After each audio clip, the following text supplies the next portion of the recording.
What made you think of opening up a brewery in the Pioneer Village? It's a good question. A lot of people, when we were first starting this out, were just kind of scratching their heads, and because Black Creek, a brewery, there's a couple reasons for doing it. First of all, it is part of Ontario's heritage, which a lot of people didn't know when we started out this project. Is that in fact there were in 1860s there was 150 microbreweries in Ontario. So it's kind of funny that microbrewing has taken off in the last few years. We're kind of back to where we started, in the 1860s. So it really was an opportunity for us to teach folks about that, and also to help us attract a different demographic and a more adult market, people that wouldn't necessarily think of Black Creek Pioneer Village. So, and as part of that, of course, we've got the product that we brew here on site, but we're also in the LCBO, which again, no one would have ever thought we would be there. Now, did the LCBO jump at the chance to help you out, get you into the LCBO? Well, with our brewing partner, Mike Arnold, he worked with the LCBO. It was a slower process, but once we got in there, and they, like anything, right? They we're a new brewery, we want to make sure you're around. So when we got our first product into the pale ale, they saw how well that did. And since then, we've managed to get 5 other labels in there, 5 of our different brands. Now, how many of those are year-round, and how many of them are the seasonal listings? Well, the pale. What we decided in conjunction with Mike and the LCBO is that other than the pale ale, we would do most of them seasonally. We would do some specialty beers as well that would come out once, and then that would be it. Just because with the craft beer market, everyone likes to try something different, so you can't really just rest on your principles. So they're all different. They're all seasonal based on the style of beer, so that they fit the season. Now, Ed had touched on a generational beer that was supposed to be a 6-year project. What is the backbone of this? What that is there. So it's a program called the Historical Beers of Canada, and what it is going to release a beer that represents 10 years of Canadian history from the 1800s onwards. The first beer in that series was the Rifleman's Ration, in celebration of the War of 1812, in 2012. And that's taken off quite nicely for us. People have really responded well to it. So we have a series of other beers that are coming out. There'll be one at Christmas called the Dray Horse, and each of them attempt to tell a bit of the history of Ontario and Canada through the beers. Righty. Also, I have found out by tasting some myself that the commercial brews and the brews here slightly different. Here's cask aged, there's bottled. If somebody wants to come and try one of the true cask-aged beers, what do they have to do? Are they paying entrance fee? Are they? Yeah, so you pay an entrance fee, and then you pay for a brewery tour, which is very reasonable. And you participate in a tour with a historical interpreter who gives you kind of a fun background of what was going on at the time. Who was influential in the beer market in Ontario at the time, who was against it, the prohibitionists, the temperance movement. So it's actually quite a fun, and it's very participatory. And then you get to go downstairs and actually sample the beers that were being brewed at the time. How much are those beautiful growlers for somebody to purchase? The growlers are $16, and that includes tax, and it also includes a $4, which is refundable for the growler if you bring it back, or you can keep it and just purchase another one, or you can bring the other one back and we'll give you another one. Righty, and full range of beers down there usually? Yeah, yeah, we've got about 4 or 5. We have our standard ones, the IPA, the stout, the porter, and then we have our specialty brews as well, which people can check out on the website when they're available at blackcreekbrewery.ca. And what are the future plans for the brewery? What are you hoping to get out of here? What are you foreseeing? Well, there's a number of interesting opportunities that we're working on right now. One of them is we're working with Ontario Craft Brewery Tours, and we've created a specialty tour to bring tourists from downtown Toronto and bring them up here, and it's a very unique place versus other breweries because of the historical aspect. We're also going to be working with that partner, as well as Ontario Culinary Tourism, to develop. We're going to put a submission in with the Canadian Tourism Commission to do a signature tour, a series event that they're looking for about. Like they've got the Niagara Falls, CN Tower. So I think you're really going to see kind of the beer tourism market really take off in the next few years, because there's a lot of emphasis on it with marketing through tourism boards. Alrighty, guys, we're here with Ed, the Brewmaster at the Black Creek Historic Brewery. What makes this different than a modern-day brewery? Well, everything that I brew here is brewed using the same techniques and equipment from 1860s Ontario. It's all handcrafted in small batches. The barrels hold 100 liters, so I only keep them between 70 and 80% full. No electricity is used in this process whatsoever either. And the beers are all natural, no chemicals, no preservatives are used in the process either, nor are they filtered or pasteurized, so you get a very rich, flavorful, full-bodied beer that's unlike anything you could buy in the LCBO or the beer store. So I'm noticing a lot of copper and a lot of wood, not your usual stainless. Right. So everything, again, just like it would be back then equipment-wise? Copper was the preferred choice of metal amongst brewers because it is such a good conductor of heat. As a matter of fact, to this day, you still see a lot of brew houses that use copper kettles for that reason. Alrighty. Filtering, how would you do you do any filtering at all? Well, when the wort goes up into the cooling ship, which I'll show you later on there, you don't want anything floating in there, i.e. your hops, right? Because it's going to clog all your valves and your spigots. Once the wort is in the cooling ship, everything at that point is all gravity fed. So we do strain it out through some cheesecloth. That would be, I don't consider that filtration, but some people do. Alrighty, so do you want to take us through a little walkthrough of what you have over here? Yeah, so it's a very simple two-vessel brewing system.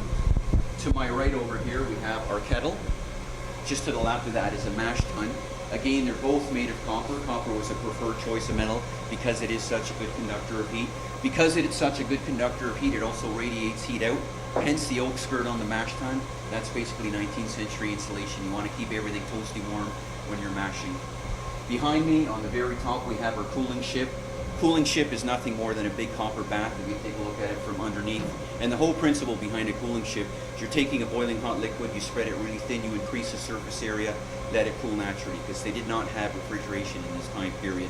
On the very top is our hop back, which while I will be lining with cheesecloth. The barrels on the top are used to ferment the beer in, and on the bottom we use the barrels to condition the beer. And we were talking before about brewing in the summer, so right now you're not conditioning in the bottom? We're not conditioning. That's the other big historical inaccuracy that we do. I mean, ales love to ferment at room temperature, but you should be conditioning them as cold as possible. So shelf life on them is very limited for that reason. Well, it looks amazing, and I'm super excited to see you do some stuff in here. I'm sure everybody else is. Yeah. So today's brew will be an India Pale Ale. The Rifleman's Ration is actually part of a 6-year plan. I don't know if you can see on the bottle, but this beer commemorates a decade from 1810 to 1819. And this one commemorates the War of 1812.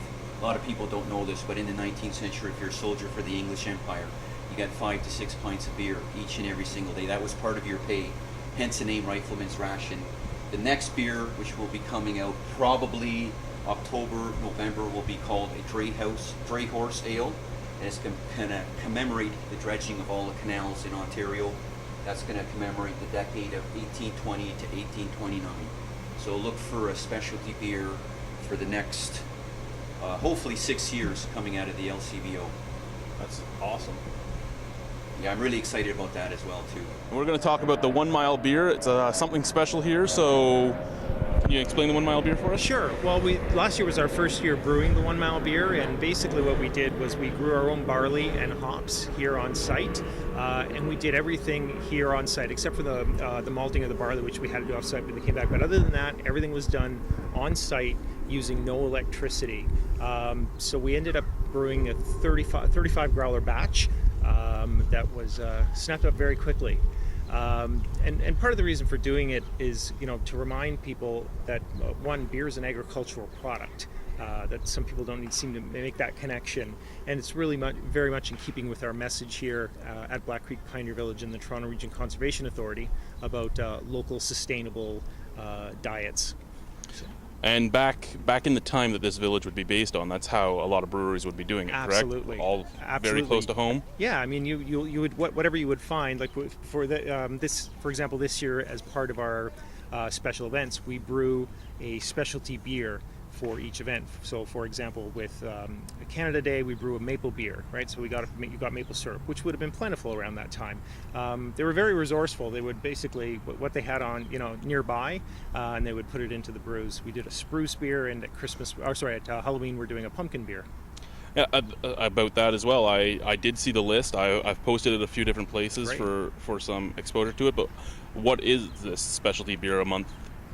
The specialty beer month, what we try to do is try and pick a product that would have been, or an ingredient that would have been around at that particular time of the year, right? So, obviously pumpkins, fall, Halloween, and we try and tie it in with our special events that we have here at Black Creek Pioneer Village. So we do over 2 weekends in October. The last 2 weekends we do Halloween Hootenanny, so that's why we have that particular beer here.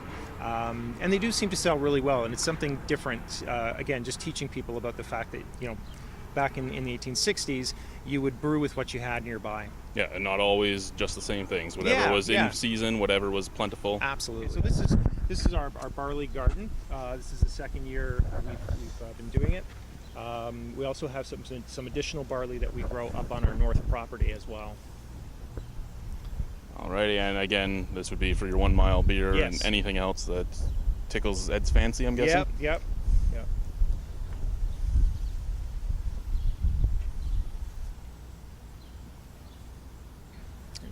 Take a walk over. Right, so we were just here chatting with Ed, and we just heard about something amazing that some of you might be interested in. So can you tell us what we were just talking about? Yeah, so we do have an apprenticeship program here. For $75, you get dressed up in a costume, just like me, and you spend the entire day brewing beer here from start to finish. And the best part is you get to take a 2-liter bottle of beer home. You have to go online and you have to pre-book that, because I only brew Friday, Saturday, and Sunday. And I just want to let everybody know, don't leave it to the very end, because you'll be disappointed. There's a lot of people that want to get that for a Christmas gift, and they end up getting disappointed because I sell it really fast at the end of the season. Alrighty, so again, guys, you can be an apprentice here at Black Creek Historic Brewery. Yeah, just go to our website there and click on the link there. Let me tell you, it would be amazing, because just looking at this stuff.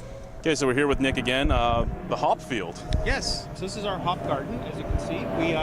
This is our second year of having it fully operational. We tried it the first couple of years and it didn't really take, but as you can see, it's really taken off this summer as well as last summer. And as a matter of fact, there's been so much interest in it, we're actually having a hop harvesting event where we're inviting members of the public to come in and help us with the harvest, and then hopefully come back and purchase one of the 1 mile beers. So getting them involved in the process, which a lot of people have emailed and called about and said that they're really interested in working with us and seeing how it's done. Now, how many different varieties of hops are you growing here? I think there's just 2 that we're growing here, and again, they're both going to be used in the beer. I'm also going to try some other different things as well. We're looking at a hop bread. Hop bread? Yeah, Ooh. yeah. We're going to bake in our historic kitchen as well, so we'll see how that turns out. I'm guessing these are more traditional British style hops? Yes, absolutely. Yeah, so they're brewed, what would have been growing back at the time. They do look like the summer has let them take off fairly nicely. Yeah, they've done quite well. We're very pleased.